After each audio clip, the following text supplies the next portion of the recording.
Louise Leroy. C'est pas mon nom, ça. Moi, je m'appelle... Putain, mais comment je m'appelle? On est obligé d'être dans un lâcher-prise. Et ce lâcher-prise fait du bien, je trouve, en tant que comédien. Et le lâcher-prise, du coup, aussi du public qui le regarde, c'est des émotions qui sont hyper agréables. Mais il faut que ça parte d'un fond dramatique. La page blanche, je pense que si cette première scène sur le banc n'avait pas été jouée et réalisée de manière dramatique, je ne pense pas qu'on rentre en empathie avec le personnage parce que le burlesque c'est très particulier. Et pour rentrer dans le burlesque, il faut avoir une accroche réelle à un personnage pour qui on a de l'empathie. En fait, elle nous touche, cette femme. On a envie on a envie de l'aider, on a envie de savoir comment elle va résoudre ses péripéties et surtout comment elle va recevoir toutes les nouvelles qu'elle apprend sur sa propre vie. Et ça, c'est jouissif et empathique pour le public. Mais j'habite où, moi? Je fais quoi comme travail? Je suis pas CRS, quand même. Ordonnance. Docteur, je me souviens pas quel travail je fais. Et vous vendez des livres chez Gibert. Une adaptation, c'est vraiment une réinvention. Donc l'essence de l'œuvre originale est là. Mais après, là, c'est Muriel qui a construit son histoire, mélangé son histoire à celle de Pénélope, mais où ça devient la sienne. Et j'avais envie de la rencontrer pleinement avec son histoire à elle. Et comme j'aurais envie de rencontrer Pénélope aussi, mais à travers son histoire à elle. Mais en tout cas, je la remercie parce que l'essence et le pitch de base est un vivier merveilleux pour la fiction. La bande dessinée, elle m'a émue. Elle est de Pénélope Bagieux et de Boulet, comme vous savez. Elle m'a beaucoup émue. Tant les dessins que l'argument. Et elle m'a fait rire, bien sûr, aussi. Mais moi, je n'ai pas du tout une culture de bande dessinée. Donc, quand je me suis dit je vais en faire un film, j'ai divorcé, je dirais presque, de la structure pour prendre ce que moi j'appelle, en l'empruntant à Goethe, la citadelle intérieure de la bande dessinée, ce qui m'avait touchée, ce qui avait complètement écho avec moi, mais en m'éloignant de la trace du découpage, par exemple, qui n'est pas du tout le même, ou du scénario. La bande dessinée est très contemplative. Moi, j'ai alimenté en événements. Quand tu auras le temps, tu me feras les pickings et les decks, ok? Ouais, les decks. Je te jure, Sonia, il faut que tu me crois. Elle m'a demandé de faire des pickings et des decks, je sais même pas ce que c'est. La rythmique, c'est hyper important. C'est hyper important. Le montage. Et donc le montage, l'accompagnement sonore, où tu décides de mettre les silences, c'est ça qui relève toute la comédie. Si la musique, si la rythmique, elle est pas la même entre les comédiens et la vision du réalisateur, ou si elle est mal gérée, je veux dire après, en montage ou en construction du film, c'est une mélodie qui va devenir complètement hachée. Et donc du coup, ce qui est censé être drôle ne pourra pas l'être. Parfois, un rire, il vient si tu as un silence en trop ou un silence en moins. Parfois, c'est un cul de mouche. C'est pour ça non, mais il n'y a que la comédie qui a un cul de mouche comme ça. Et c'est pour ça que du coup, ce genre de film, il paraît facile à réaliser. J'avais des gens qui m'ont dit putain, on a l'impression, parce que voilà, on a l'impression que c'est la vie, que c'est naturel, que ça se fait, mais tout ça c'est vraiment une construction de jeu, nous, mais une construction aussi de Muriel après qui avait déjà une très bonne vision, la musicalité dans la tête, et qui a su utiliser aussi ce que proposaient les comédiens pour que cette musicalité ces musicalités fassent corps. Pénélope Bagieux et Boulet étaient très contents de ça. Ils avaient envie qu'on s'empare de leur matière et pas qu'on la duplique. Et puis j'ai fictionné des choses, j'ai inventé des personnages, j'ai fait une adaptation finalement libre tout en étant, j'espère, assez fidèle à l'essentiel de la bande dessinée. C'est peut-être comme ça que je trouverai Rita. Et tu fais comment, ça? On cherche, on ose, quoi. Mon personnage, en l'occurrence, a été inventé par Muriel. Il n'existe pas dans la BD.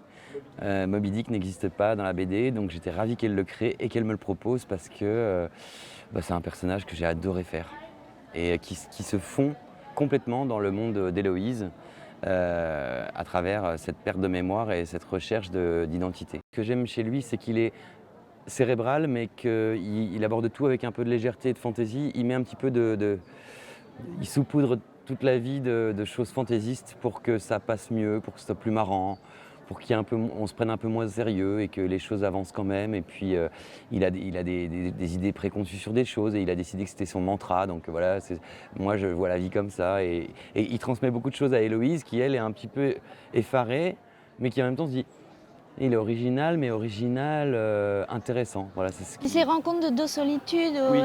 Héloïse, elle est pleinement enfermée là, dans sa solitude et elle court tout en étant très, je veux dire, en recevant le moment présent et en étant étonnée de ça.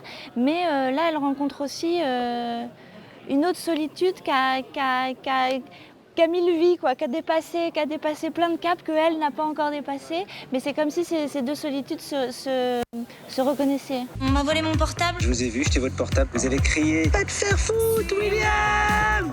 Vous devez chercher des stimuli sensoriels. Vivez, aimez, faites l'amour. J'aime cette phrase de Chaplin, vue de près, la vie est une tragédie, vue de loin, c'est une comédie. Mais on a la trace de cette tragédie qui est l'amnésie d'identité. Et à la fois, on sait que c'est pour de faux.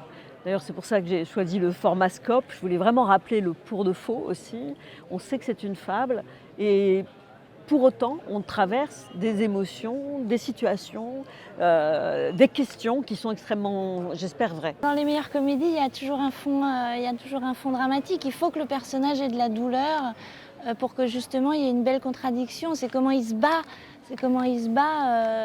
que ça en devient drôle parce que tout d'un coup il y a des situations et une situation du personnage qui croise des situations et qui fait que tout d'un coup elle est en réaction constante face à ça. Et là, c'est de là que vient la comédie, je trouve, parce on transforme la douleur en un pathétique, quoi.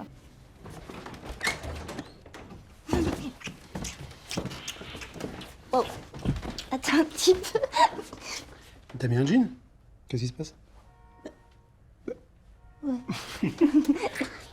Sarah, je l'avais vue dans La Nuit des Rois au théâtre il y a des années. Et je m'étais dit, si je réalise, je veux Sarah Giraudot. Je ne savais pas que ça aboutirait. Mais c'est vrai pour moi, c'est une immense actrice parce qu'elle sait faire tout petit et elle sait faire grand. Attends, tu peux attendre? Ah mais t'attends juste... quelqu'un? Tu veux qu'on remette? Bah non, c'est pour nous, c'est pour ce soir. C'est pour qu'on dîne. Pour nous. J'ai une troupe d'acteurs, que ce soit Pierre, Grégoire, Sarah Succo. Je voulais qu'on ait beaucoup de tendresse et de lucidité sur ces personnages. C'est-à-dire, on voit comment ils fonctionnent, on voit leurs travers, on voit leurs penchants qui parfois peuvent nous agacer. Et pour autant, je les aime. Et donc les acteurs les aiment aussi. Et ils étaient tous partants pour ça. Et comme ils ont beaucoup de finesse, mais tous, toute la troupe, hein, effectivement.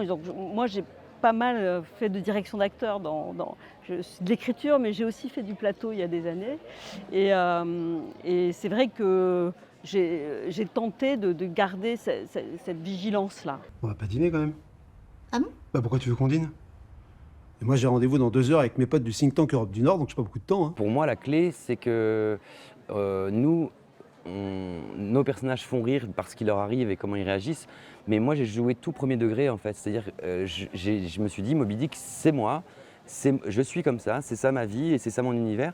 Et en fait, c'est la manière, justement, avec un peu de détachement, dont on vit les choses, qui font rire, mais qui aussi, je crois, font que la chose est crédible. Moi, ce que j'aime bien dans le jeu de Sarah pour tout le film, c'est qu'elle joue tout de manière pas en force. Entre Moby Dick et Héloïse, il y a quelque chose qui se rapproche beaucoup sur le côté très Réponde, solaire. ouais. Très solaire, en même temps mélancolique, mais vachement dans le moment présent. J'ai l'impression que ces deux personnages aussi qui sont en réaction, en étonnement et en candeur face à ce moment présent et qu'est-ce qui se passe et quelles sont nos émotions qui viennent. Et donc c'est pour ça aussi qu'ils sont pleinement là, je trouve. C'était prévu ça? Ah bah non, vraiment pas non. Pardon Olivia, pardon. Salut. Pardon de te déranger dans cette nouvelle étape de ta relation avec Fred. Je sais que ta rupture a été très dure, mais je sais pas si t'es au courant. On a une petite aventure tous les deux qui n'a pas tout à fait dit son dernier mot. Donc j'ai encore quelques petites choses à lui dire si tu veux bien. Héloïse, je crois pas que ce soit le moment là. Fred.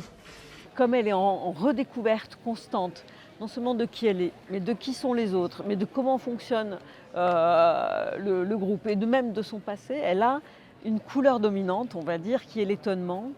Et je crois que l'étonnement est une valeur sûre de notre façon d'être au monde, plus que la colère. C'est très spontané l'étonnement, comme la colère d'ailleurs. Hein. Mais l'avantage de l'étonnement, c'est qu'il est plus constructif immédiatement, il est plus joyeux, voilà. Et donc j'aime chez elle cette aptitude qu'elle a à re-regarder un peu parfois comme les enfants d'ailleurs. Hein. Écoute, je voudrais que tu saches que celle qui est là n'est plus celle qui fut devant toi. Tu vois? D'ailleurs, est-ce qu'on sait vraiment, toi et moi, qui est celle qui fut devant toi? Je sais même pas, tu vois, si toi et moi on sait qui est celle qui est là. C'est un peu flou. Elle avait un regard qui changeait, elle savait que en fonction des scènes, en fonction des rapports avec les personnages, elle choisissait les moments d'intimité, les moments où il fallait justement être un peu plus pop, comme des transitions un peu burlesques. Tout ça, c'est un travail de rythmique. Même après Oser, je pense avoir une montée dans la comédie. Je remarque que le film... avec le public, la Concavie, il y a vraiment une montée à un moment donné dans la comédie jusqu'à un moment un peu paroxystique. Et après, elle ose rentrer dans une autre partie du personnage qui est un peu le dénouement, qui trouve enfin un petit peu qui elle est. Et on rentre dans une partie beaucoup plus, on va dire, posée, tendre, plus dans les sentiments et pas du tout dans le même... mais au final, c'est un seul et même ton. Mais écoute, je voudrais que tu saches que chacune de mes identités a envie de passer du temps avec toi. Je suis plus trop sûre de grand-chose, sauf d'une chose. C'est que toutes les moi ont envie de passer du temps avec toi. Et pourtant, elles savent très bien que t'es un bolos. Oui, puis moi, ce que j'aime aussi, c'est qu'elle nous a quand même filmé parfois en plan séquence, donc tous les deux dans le cadre. Et là, on ne peut pas tricher en montage pour accélérer ou diminuer les choses. Donc, on a fait tous les trois, ou parfois Sarah avec d'autres partenaires, des vrais moments où on était un peu au-dessus d'un plongeoir et au-dessus de 10 mètres et on se dit, allez, on y va. La scène, elle est là et elle n'est pas en champ contre champ, elle est devant nous. Ça, c'est très agréable. Je suis dans le brouillard total. Et ta famille, t'as essayé de les joindre? J'ai rien trouvé sur ma famille. Et toi? Vous souffrez d'une amnésie d'identité, sans doute déclenchée par un choc émotionnel. Moi, j'aime bien être sur... Je suis pas quelqu'un qui prépare en amont énormément parce que ce que j'aime, c'est le travail sur le plateau avec la mise en scène, le ou la metteur en scène et les partenaires. Parce qu'on peut rêver plein de choses, après, ça va jamais être comme ça. Le décor ne sera pas comme ça, le déplacement prévu ne va pas être comme ça. Donc, vaut mieux, moi, je trouve, arriver vierge, avec dans sa tête son texte et des idées pour l'interpréter, avec des ruptures, des choses comme ça, surtout pour une comédie, mais de se laisser aussi porter par les gens avec qui on va être, parce que c'est comme la vie, c'est beaucoup mieux à plusieurs, quoi. Enfin, au moins à deux. Je ne fais pas l'apologie des parties fines, hein, mais... Non, mais après, chacun réagit différemment, mais j'ai l'impression que nous, être dans la réception, en tout cas, c'est ce qui permet de ne pas être à côté ou en tout cas en contradiction, être en combat en fait. Alors moi j'ai un truc que je vais vous dire, c'est que j'ai un tout petit secret. C'est que parfois quand je suis un peu perdu et que même si mes partenaires sont super à la réalisation aussi, je me retrouve un peu perdu dans quoi faire avec cette scène, et j'imagine comment certains ou certaines de mes idoles l'auraient joué. Je dirais pas qui parce que c'est ma petite tambouille, mais ça m'arrive parfois de me dire tiens, comment il ou elle aurait fait ça, et ça m'aide. Mademoiselle, mademoiselle, Ouais. vous pouvez me répondre peut-être, non? Héloïse, il y a la jeune femme qui cherche un mélinoton et le Goncourt en poche. Il est sorti il y a un mois. Ah ouais? Ouais. Tout le monde dit la même chose en fait là? J'ai demandé l'autorisation à Amélie Nothomb pour ça parce que je voulais m'amuser avec cette pente qu'on a tous de de lire la même chose, de voir les mêmes films, de s'engouffrer dans ce qu'on nous dit qu'il faut consommer. Et Amélie Nothomb a la chance et le talent immense d'être de ceux qui est à la fois très littéraire et à la fois populaire. Et j'avais envie de faire un clin d'œil comme ça à cet engouement que je partage, mais aussi, voilà, elle a de l'humour. Donc, On pourrait pas lire autre chose? Je sais pas, moi. Ça a l'air bien. Après avoir sombré dans l'alcoolisme, un homme devient rabbin. C'est fort. Symboliquement, c'est très très fort. Je ne vois pas pourquoi on lirait plus du Amélie Nothomb que ça. Franchement. La phrase qu'on a mise sur l'affiche et qui est dans le film, c'est « on devrait tous perdre la mémoire au moins une fois dans sa vie ».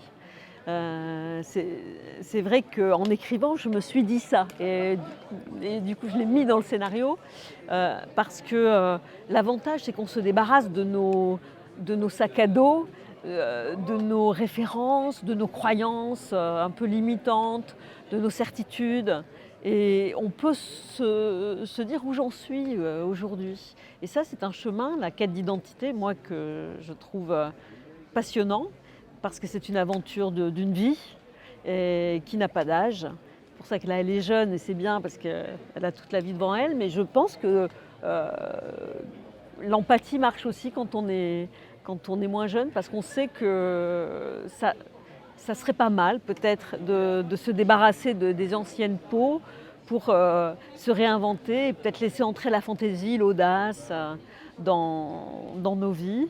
Voilà. Sans injonction non plus, il ne s'agit pas forcément de le faire, c'est peut-être on peut. Voilà, une possibilité. C'est un peu flou. Il y a quelque chose dans ta douceur qui me bouleverse. T'es spécial, toi. Pas tant que ça.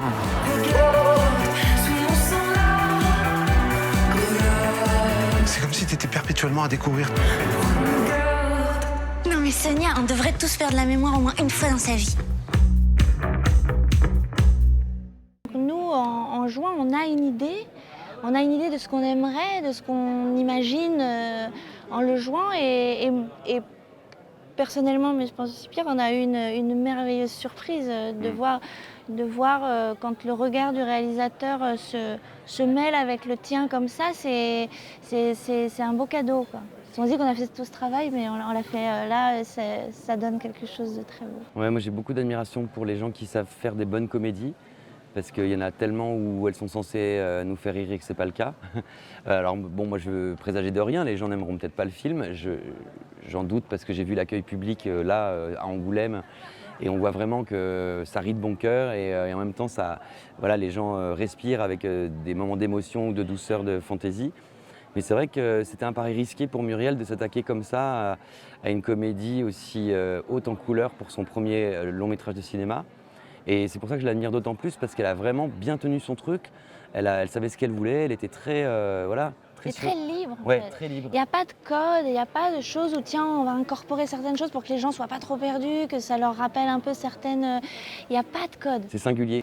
Et ça, nous, c'est ce qu'on... Enfin, les projets singuliers, faut les chérir, parce que même si parfois ils peuvent être un peu ratés, je préfère un film singulier qui est un petit peu raté que quelque chose qui rentre dans les codes et où les gens aiment beaucoup, et ça peut être bien, mais il manque une âme, quoi. Et là, en plus, ce risque a été pris et c'est pas raté.